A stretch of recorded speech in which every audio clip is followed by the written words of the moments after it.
ఈ మధ్య ప్రధానంగా తెలంగాణలో, but equally relevant for Andhra also, బాగా ప్రముఖంగా వినిపిస్తూ ఉన్నది మీడియా హౌసెస్.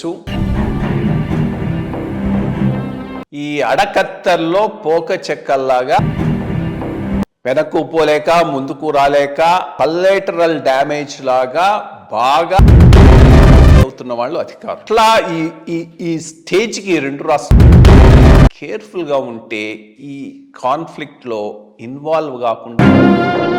రెండవది 24 గంటలు న్యూస్ సైకిల్ వలన నా ఉద్దేశంలో ప్రజలకి చాలా నష్టం జరుగుతోంది అని. ఎందువలనంటే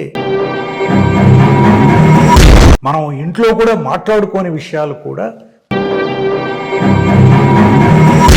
నేను సోషల్ మీడియాలో ఈ మధ్య చూస్తుంటే ఐఏఎస్ ఆఫీసర్ల మీద చాలా బాధాకరమైనటువంటి రాజకీయ నాయకులు, మీడియా సంస్థలు కలిసి కట్టుగా పనిచేయడం వలన మిగిలిన వ్యవస్థల్ని, మనకన్నా ఒక తరం ముందు వీడు ఐఏఎస్ కాబట్టి వీడు తప్పు చేయడు కాబట్టి ఒక నమ్మకం ప్రజలకు మన తరం కాదు, మనకన్నా ముందు తరం మీద ఉండేది. నెక్స్ట్ తరానికి వచ్చేటప్పటికి ఈ ఆఫీసరు నార్మల్గా తప్పు చేయడు, ఆ పైన వచ్చేటప్పటికి ఐఏఎస్ కాబట్టి లైక్ కలెక్టర్ నీ మధ్యనే కలిశాను. ఇన్ఫాక్ట్ ఈ made a very pertinent comment. Collector sir, అంతకు ముందు రిజీమ్లో మా పరిస్థితి ఏంది అంటే thinking is at the highest level. So దానికి మేము సడన్ గా వీళ్ళు మీరు బ్లాక్ మెయిలింగ్, అది ఈ రోజు పెద్ద ఇష్యూ.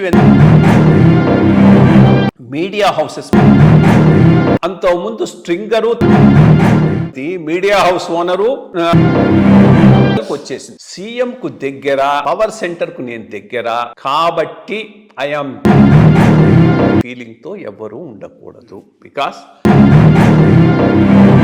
అది అనుకొని ఓవర్ ఎంథూసియాసంతో సిస్టమ్స్ను మీరి కానీ, రెగ్యులేషన్స్ మీరి కానీ వర్క్ చేశారు అంటే చీఫ్ మినిస్టర్ ఆఫీసు అదొక ప్యారలల్ యంత్రాంగంగా పెరగడం వలన, ఎవరైతే చీఫ్ సెక్రటరీ ఇన్ఫ్లుయెన్స్ తగ్గిపోవడం వలన కంప్లీట్ వీకెనింగ్ ఆఫ్ ది ఈ 24/7 న్యూస్ సైకిల్లో PPR ఎవరికైతే ఎక్కువ వస్తుందో వాళ్ళు చూడడంలో, అధికారుల ప్రైవేట్ వ్యక్తిగత జీవితాల గురించి అపోహలు, తప్పు.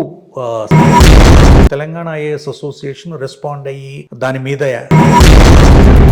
ఆంధ్ర అసోసియేషన్ అసలు రెస్పాండ్ రూపాయికి 460 ఎకరాలు ఇండస్ట్రీలకు ఇచ్చేశారు. సో దీంట్లో ఏ విధంగా దీన్ని నిర్ణయించారు అనే అంశాల గురించి మరి అధికారులు బాధ్యుల, రాజకీయ నాయకులు బాధ్యుల, కేబినెట్ బాధ్యుల? షూనింగ్ లేకుండా సీఎం పిలిచాడు కదా, నాకు చెప్పాడు ఈ గ్రేట్ వర్క్ నేను చేసేస్తానని ముందుకు పోయినవాడు.